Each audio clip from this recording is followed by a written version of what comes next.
Bonjour à tous. Alors aujourd'hui, on va voir comment réussir le cadre conceptuel de votre mémoire infirmier. Donc le cadre conceptuel de votre mémoire infirmier, c'est une partie qui est vraiment spécifique pour ce type de formation. Donc je vais vous donner quelques facteurs clés de succès qui permettent de marquer beaucoup de points et de mettre toutes les chances de votre côté. Alors tout d'abord, en quoi ça consiste? Ça consiste à analyser la littérature qui porte sur les concepts que vous allez aborder dans le cadre de votre mémoire. Donc les concepts qui sont ceux de votre problématique. Vous allez aborder la littérature existante, vous allez confronter les auteurs, confronter la littérature qui existe sur le sujet. Donc c'est une partie qui va comporter 10-15 pages à peu près, puisque votre mémoire infirmier va avoir 30 pages, donc il va avoir un équilibre avec la partie exploratoire et avec également les 10 autres parties de votre mémoire. Donc surtout par rapport à la partie exploratoire, on a un équilibre, donc on ne va pas dépasser les 10-15 pages.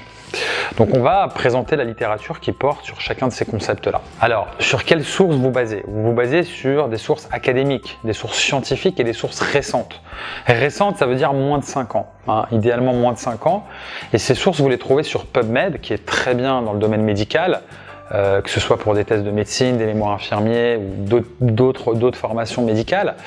Vous avez également Google Scholar qui est très bien, qui est un des principaux moteurs de recherche en matière de références académiques. Vous pouvez l'utiliser sans modération et vous pouvez même choisir les dates d'ancienneté, le niveau de récence de vos sources. Donc n'hésitez pas à utiliser cet outil pour sélectionner les références académiques.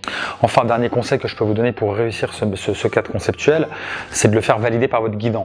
Vous êtes censé le faire par défaut puisque vous avez un planning de guidance qui est établi, mais il est absolument fondamental de le faire valider. Votre guidant, souvent, peut faire un petit peu de zèle et vous demander de procéder à quelques ajustements, ça fait partie du jeu. Donc à ce moment-là, vous réajustez jusqu'à ce qu'il le valide qu'il le valide sans équivoque. À ce moment-là, vous pourrez poursuivre sur la partie exploratoire. Donc faites-le valider vraiment par le guidant, n'hésitez pas à être proactif, à le lui soumettre et en amont de cela, de lui faire valider le plan. Pourquoi pas les concepts que vous allez analyser et les sources que vous allez utiliser. Et si vous faites ça en amont, vous allez minimiser après les ajustements que vous pouvez être amené à faire lorsque vous lui aurez soumis la totalité du cadre conceptuel.